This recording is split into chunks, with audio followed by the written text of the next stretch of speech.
Berikutnya, pertanyaan A. Buya, bagaimana caranya untuk menyikapi orang yang suka jahil? Hari ke apa hari jahil naon sah.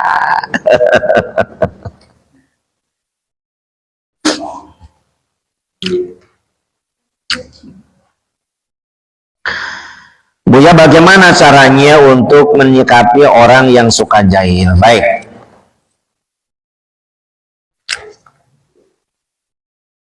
Yang pertama ya, para santri, apa hari juga sama yang nanya. Perlu kalian muhasabah. Bahasa agamanya, bahasa kitanya introspeksi diri. Introspeksi apa, Buya? Gini pertanyaannya, sila jang, lain nangunyar gitu jang, sila cing sopan. Begini introspeksinya. Ya Allah, kenapa ya orang lain jahil kepada aku? Gitu. Ada apa ya? Itu introspeksi. Pengalaman Buya, maaf ya sampaikan, nggak ada, belum pernah ada yang jahil kepada Buya di sekolah. Dulu ada jeger di sekolah SMP, nggak usah disebutkan namanya. Kalau jahil. Tapi ke Buya mah nggak pernah dia. Jangan dulu di SD, di SMP, di SD sudah dia jahil. Tapi Buya merasa tidak pernah jahil ke orang lain, Buya berani melawan. Di SMP itu ada jeger tuh, jegernya yang di jalan itu tuh santri dekat pom bensin Cirangrang itu wong terkenal. Wah, orang lain dibawa apa-apanya, Buya nggak pernah. Nggak berani dia ke Buya. Mungkin karena Buya gimana, atau muka Buya kemahanya sampai kaya lagi ya barudak. Gimana Buya pakai pakaian lepis, pakaian nyetil, ciga komboy, haji Pak Haji. Nah, alhamdulillah muka Buya muka ustad. Pak Haji, Buya pakai nyetil, pakai kaos gimana lah. Pak Haji ini, Pak Haji ini. Ini muka Buya ini muka yang beruntung ya kalau itu tetap ada itu, nggak usah sebutkan namanya. Pernah dia ngambil topi Buya, Buya ambil lagi. Ya, introspeksi itu begini. Oh, mungkin ya Allah orang lain ke aku jahil gitu ya Pak, karena aku juga suka jahil. Nah, terima aja. Kalau kita suka jahil ke orang lain dijahili ya terima aja, ya salah sendiri. Meskipun juga nggak boleh itu berlangsung saling balas seperti itu. Itu suasana lingkungan yang tidak sehat. Berhentilah jahil ke orang lain. Apa dia suka jahil? Enggak ya, enggak. Ini tuh jahil gimana nih? Abang nggak ngerti kan? Udah rumah tangga. Oh, ini mah melihat anak-anak beranya adik-adik di pesantren suka banyak yang jahil ya. Oh gitu. Jadi kita langsung ke anak-anak ya. Jadi kalian itu jangan suka jahil ke orang lain. Teteh juga sama Ahwat, jangan suka jahil ke orang lain. Pas bangun tidur ya, Ahwat bangun tidur, pas lihat dicerengin, segala ayat, lipon sotis, tiga orang Dayak orang. Oh ternyata temannya jahil. Udah, dia langsung gini, nggak nangis juga sih. Ya nggak apa-apa sih karena aku juga suka jahil. Jadi si Ahmad itu ini pernah terjadi di sini kan ngadu ke Buya. Ini kenapa? Apa jawaban teman-temannya? Dia juga yang paling pertama Buya suka jahil. Oh paingan atau urenan Buya. Dia kan suka jahil ke temannya, coret sepeda satu-satu. Sudah pada tahu teman-temannya, jadi seorang satu, jadi banyak suka di sini. Terus kata temannya, Buya tinggal dihitung saja tuh di mukanya ada berapa sepedolnya, dihitung ada 12. Berarti selama ini ada 12 orang yang dijahili. Ya, salah sendiri. Nah, jadi yang pertama, berhentilah jahil ke orang lain. Satu. Yang kedua, masih dalam tahap introspeksi nih ya, muhasabah. Rasa-rasanya aku nggak pernah jahil, ya Allah. Tapi kenapa aku ini dijahili terus? Apa kira-kira introspeksi berikutnya? Oh, ternyata aku sadar aku ini orang lemah. Orang paling lemah, bahkan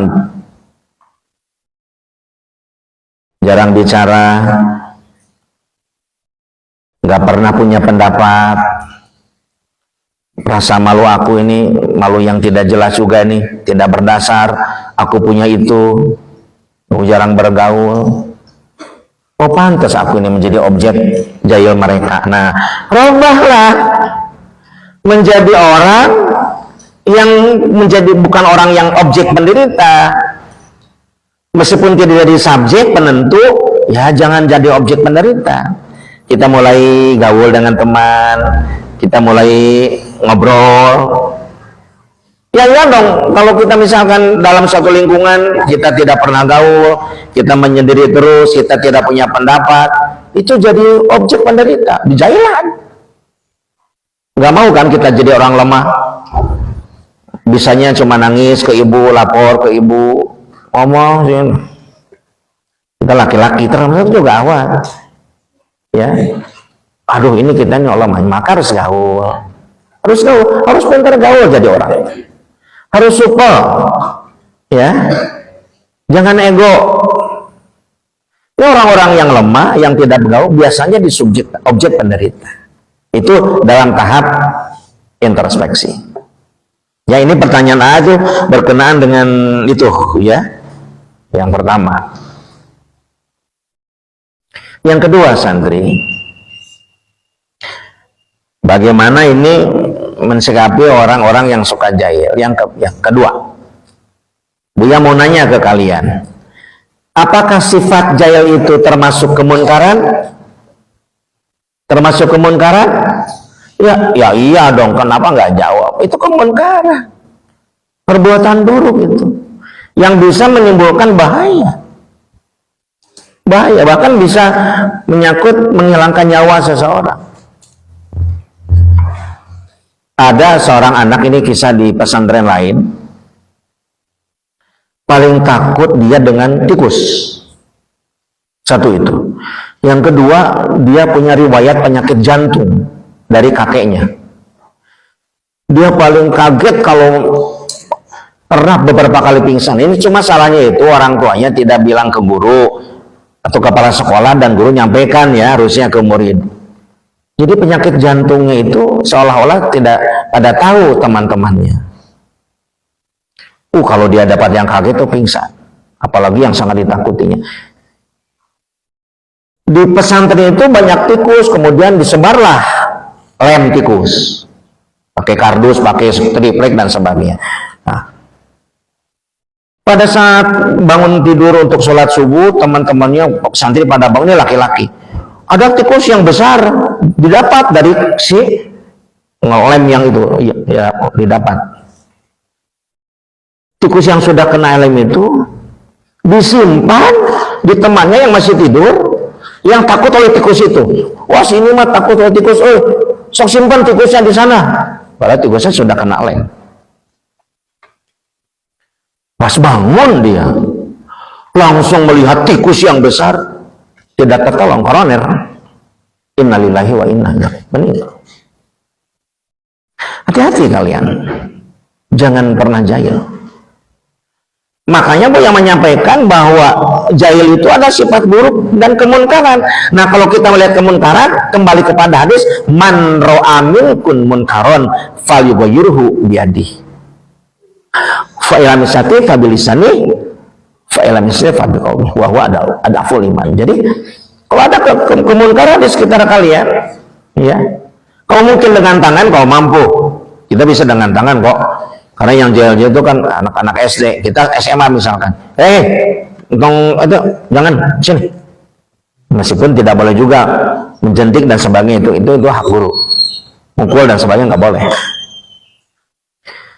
Maka bagi kita kalau ada kemunkaran seperti itu, lisan kita berjalan. Jangan jahil ke temannya celaka dan ini dosa itu. Coba Buya nanya, jahil itu dosa nggak? Dosa, santri. Dosa jahil itu. Ini sedikit Buya menyimpang, tapi penting Buya sampaikan. Buya pernah santri buka TikTok kan Buya itu ya, pernah buka TikTok. Karena faktor penasaran. Karena banyak orang di tempat-tempat umum Buya lihat, wah itu pada ketawa-ketawa. Pada saat ketawa-ketawa yang nonton TikToknya, diawali dengan ketawa di TikToknya itu, ketawa-ketawa. Buya coba, wah ternyata memang santri itu adalah konten jahili orang. Itu dalam konten itu ada orang yang sedang makan di meja gitu ya. Terus ininya tuh diganggu sih, digelitik-gelitik itu si kakinya. Dia langsung berdiri gitu. Kursinya di bawah santri. Pas dia mau duduk lagi, waduh itu pangkatnya pasti sakit itu. Kemudian di konten itu ada ketawa-ketawanya. Buya langsung tutup, innalillahi wa inna ilaihi raji'un. Astagfirullahaladzim. Kita mentertawakan pada saat orang celaka. Kita mentertawakan pada saat orang dijaili. Pertanyaannya, maukah kita diperlakukan seperti itu? Sudikah kita dihinakan seperti itu? Tinggalkan TikTok yang jahil-jahil itu, ketawa-ketawa. Mungkin lebih parah lagi, ada jahil-jahil yang lain. Jangan pernah kita tonton, sehingga mereka tidak ada penonton, tidak ada netizen, sehingga mereka bubar, tidak bikin lagi itu. Mengapa mereka, ini pandangan dia ya, makin banyak yang jahil-jahil itu, karena ternyata makin senang orang lihat. Santri, jangan berbuat itu. Bahkan kalian itu harus dakwah kepada orang-orang yang berbuat seperti itu. Sepertinya banyak lah, termasuk jahil-jahil pakai pocong-pocong itu di tempat yang gelap tiba-tiba muncul. Astagfirullahaladzim. Ya sudah, harus berhenti. Apalagi santri yang tugasnya adalah berdakwah, ya, amar ma'ruf nahi munkar. Ya, jadi larang. Udah. Itu yang kedua. Yang ketiga sekarang. Buya ternyata setelah dikasih tahu oleh kami ini, gitu ya, dia tidak berubah, tetap berbuat jahil kepada orang lain. Apa yang harus kita lakukan? Yang harus kita lakukan adalah mengoptimalkan fungsi kepemimpinan. Memaksimalkan fungsi kepemimpinan. Ya kalau di sekolah kasih tahu Buya, kalau di pesantren Buya kayaknya kasih tahu. Buya, saya ini dijahili terus. Buya yang akan bertindak. Kalau di masyarakat, Pak RT harus dilaporkan ke Pak RT, ditindak oleh Pak RT.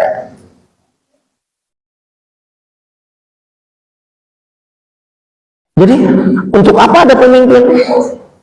Kalau tidak ada solusi, kulukum ra'in wa kulukum mas'ulun an ra'iyati. Akan ditanya tentang kepemimpinan. Harus diberhentikan, jangan dibiarkan. Kalau kalian membiarkan jahil-jahil itu, membiarkan kemungkaran, dosa kalian. Apapun yang kira-kira bukan hal yang jahil aja, Pak, ya. Ya hal-hal yang sifatnya menyimpang dan negatif sudah kita beritahu, nista maja utama kalau dalam bahasa Sunda tidak bisa dirubah-rubah, tidak bisa berhenti, ya, tidak berubah. Laporkan ke pemimpin. Kalau di pesantren ke pimpinan pesantren, kalau di sekolah ke kepala sekolah mungkin, ya. Kalau di organisasi ya mungkin ke pimpinan organisasi, di klub ke pimpinan klub misalkan. Supaya berhenti. Jangan dibiarkan itu, bro. Ya. Dan Buya tadi garis bawahi, jangan sampai melakukan tontonan, ya, orang yang dijahili kita tertawa di atas penderitaan orang lain. Konten-konten seperti itu harus sudah tidak layak ditampilkan dan tidak boleh oleh kalian ditonton. Ya, aduh, kasihan sekali. Ya mending ya kalau yang dijahili itu dalam posisi misalkan dia sedang normal emosinya. Coba santri, pada saat dia sedang tidak normal emosinya, sedang ada masalah di rumahnya, di satu sisi, di sisi lain dia sedang ada senjata pada dirinya, tidak menutup kemungkinan terjadi pembunuhan karena saking tersinggungnya oleh orang yang jahil. Dia bawa pisau langsung 12. Dia sedang tidak seimbang emosinya, di rumah sudah banyak masalah, udah jahil, tidak menutup kemungkinan itu. Kita tidak boleh menyepelekan hal-hal yang bisa memberatkan kita.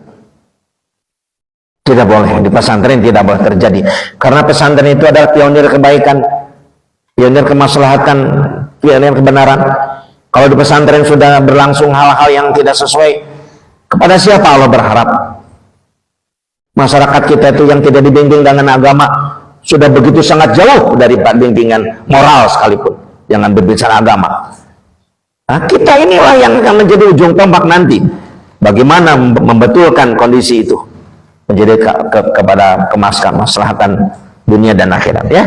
Nah, itu jadi begitu tahapnya itu, tahap introspeksi. Kemudian yang kedua ada tahap amar ma'ruf nahi munkar. Tahap ketiga ada tahap tentang ar-roisah. Roisah itu adalah menyangkut tentang kepemimpinan.